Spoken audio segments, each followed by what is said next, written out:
I'm St. Lucia, this is Open Mic, and we're back to the second segment of our program. When we left off, we were discussing the idea of concessions. And, you know, this has been a sore point for me because concessions in one's pocket has no value. It's equivalent to you keep some money in the bank at a very low rate of interest and you don't invest it. That's the equivalent of not giving concessions. The governments in power have to understand that the word concession was first introduced for a reason. It wasn't just a word picked out of the dictionary or the hat. There is a reason for a concession, and we have to use our head as to how we're going to move the country forward. This is the power of a government, and I'm a little disenchanted over the fact that we aren't making sufficient use of the concessions which they have. It's all well and good to say, you know, that you want money from people, you want investors, but you want a concession. I mean, for instance, just recently I was told, for instance, there's a small development going on right now in Soufrière, where the Margaret Hood was. And the people are struggling. They're building 5 or 6 homes, but they are running into difficulties already because the concessions promised to them are not fully implemented. And part of the concessions I hear they talking about is that the question of the VAT situation, it was not well marked out. Now, you know, you tell me the project has started maybe for the last 7-8 months. Will it take that long for the government to have a quick meeting and in these difficult times to push this thing along? And this is the worry that I have here in St. Lucia today, because, you know, we are falling asleep on the wheel, and while the grass is growing, the horse is starving. Now, you were making a point a while ago. Michael, to be honest with you, this is not a problem only with this government. It is a problem with the majority of governments that we've had. The last government also. We should have been looking to see, or they should have been looking to see how they can give incentives to businessmen, concessions, as you say, you know, and this government should have followed suit. Definitely. Because that's how development But one would have thought, Denny, but remember that Sir Arthur Lewis talked about industrialization by agitation. That was his book. That was, you know, one of his major works. One would have thought, okay, that when they're in opposition, they should see things clearer. When you see one government has made a mistake, one would think when you get in there, you would do something about it, you know? Or to build on what they have. Correct. You know? I mean, as you said, and people, all of you talk show hosts and editors have written consistently about it all the time, you know? Now, talking about that, I was reading The Voice this morning, and there is an individual who writes for and on behalf of the St. Lucia Labour called Mr. Prescott. And he has really written some terrible articles, which I'm not going to go into now, but apparently Mr. Prescott seemed to have made one mistake this time and passed some, what I would say, some strange remarks about the editor of The Voice newspaper, Mr. Guy Ellis, who is a well-respected individual in St. Lucia, top journalist that we have a lot of time for. And the article apparently said today, unprovoked and unjustified. And the article goes on more in theory to say that because that he made a comment concerning the tourism industry and the passport issue, that government have taken him to task. And he's made it very clear that he will not be silenced by any government. And you know, that is worrying because there's something called constructive criticism, and we must not lose sight of that in St. Lucia. We as a small nation have to understand that no man is an island, and when somebody says something, I have listened to you, for instance, several times, and you've made some very valid points, and I have actually learned a lot from what you have said, because nobody is an island. Sometimes I have a view and then you come and you say something, I say, but you know, hell, what the guy said is really makes sense. So we have to learn from each other. And Michael, and likewise, if the leader of the opposition party not in the House, make silly comments also, I will have a go also. Certainly. Because the idea is we have to remember that people outside are listening to our top politicians. That's right. And consequently they judge us on that. And for me, it is important that society have a civil society group that are objective in the sense that they take criticism fairly, not because, as you say in that paper there, this Prescott thing, that just digs at to make silly comments. Like for example, I talked on Head to Head dealing with the gas prices, and I was saying that maybe Mr. Chastanet was right, regardless how he got to that amount. And immediately someone called the program to say, to call me, to talk to me, but called me the press secretary of Alan Chastanet. And I found that a little bit derogatory. I found it rude. I found it, you know, if that is the way we go about politics, and I've written it many times, then our politics is in the abyss. We have to work on facts.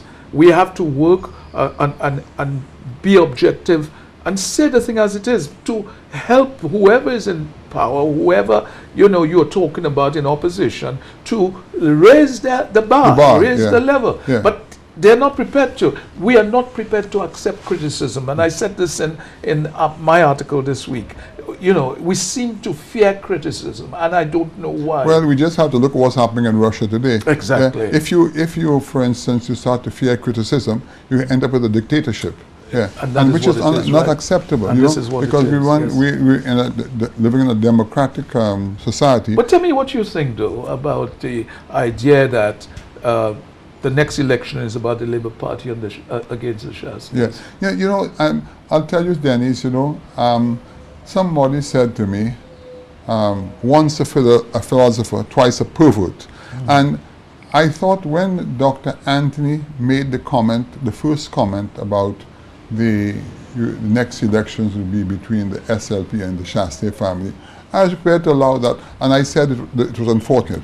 But when he said it twice, there is an element of concern, because what is he trying to suggest? I mean, are the Chastanets that powerful? Are they that dangerous? What is it? I mean, we have stayed and put our money where our mouth lies. I've invested a tremendous amount of money in St. Lucia. I had a relatively good relationship with Dr. Anthony. I mean, if we differ, my son is in politics. Alan is 52 years of age. I can't tell Alan what to do. Politics is the furthest thing from my mind. I'm a business person, okay? Yes, correct. And really and truly, but one has children. Alan feels he has a role to play. And who am I to go and tell the man, you can't do that? He'll tell me where to get off, you know? He's a big man. But have you told him that sometimes he has to tone it down a bit? I have had discussions with Alan, but Alan is his own man, and he's in the political, like the same way Denise. Alan wouldn't attempt to come and tell me how to run a business, because he knows I've been in the business. I'm not saying I'm infallible, but we all make mistakes. But he respects me as a business person, and he expects me to respect him as a politician. You know, I mean, he feels that there are certain things that are wrong in St. Lucia, and he will try to make them right. And it is his prerogative to do that, you know. And I think Dr. Anthony needs really and truly to reflect very carefully on what he's saying there, because it could have serious repercussions for him, both at the polls and otherwise. You know, you don't do those things. When you're talking about holding the Chastanets in your sight, that's a dangerous comment, a very dangerous comment. And he has seen the repercussions. It has not taken that long to see what happened in St. Kitts. And when you figure that, I read in the papers this morning, actually, there's an article written by Mr. Jeff Fady, where Denzel Douglas openly admitted that he was bringing in people from abroad to vote. Now, that is a concept that's been taking place recently. Apparently, it took place in St. Vincent, It took place in Dominica. Economic citizenship. Yeah. No, not economic citizenship. Not economic. No, they're bringing in people from abroad to vote. Which they can do, which they tend to do. Yeah, and you know something, which is a dangerous situation, because it means that people living in St. Lucia who are suffering, or whether it's St. Vincent, St. Lucia or Dominica, are being ridden over by St. Lucians living abroad who just come in, what I call it, on a vacation paid by a third party, you know, for 4 or 5 days and tipping the polls. This has to stop. Well, it's almost like the third party who is overseas and correct, wants to which is totally incorrect. Yes, because we're the ones suffering here.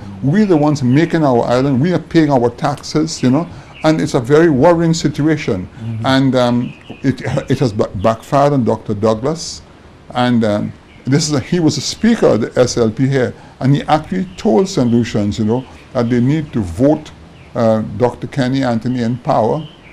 Because that's the right way they're going. And look at what has happened there now. I mean, the decision was overturned by the Privy Council, you know, and what do we see here now? We see now, I heard you talking on your show about it openly, the 4 other seats they want to put. You spoke of the economic side of it, the cost factor to us, but more than that here, that I see the matter has gone to court, and there's a hearing in July where the process is flawed. You know, all that's not good for St. Lucia. It really isn't good for St. Lucia. Well, you know, going back to that, my objection to it is that the idea that if we don't do it now, we have to wait until, you know, sometime in the future, I think that doesn't hold water. As far as I'm concerned, and a lot of people have not weighed it up, if we are talking about that we have a budget deficit and we are asking the civil servants to take a 5% cut, we have to understand that 21 seats, say for example, I'm just saying for example, Labour wins the next election and they had 15 seats, that's the accumulation of the 4 plus the 11, and you had 6 seats. That means that either you would have to have more cabinet posts, because a lot of these individuals, the 4 or 5, or 4, would not want to sit there as backbenchers. And good consequently, point. The moment they become part of the cabinet, it means that they have to be paid more. Not only that, and people have not taken it into consideration that if these 4 people, whether it's UWP or Labour, are elected for 2 terms in office, it means that they have a pension. That's a pension to the state, where the state, you know, becomes saddled. Exactly, we are saddled with. We're already paying $150 million a year in interest, and or whatever it is. We have to think of all of that. It's yes, we may need more. The constituencies, some are too big, but what I say, if they're too big, then you cut them and make those that are smaller a little bigger, and you cut down the bigger ones.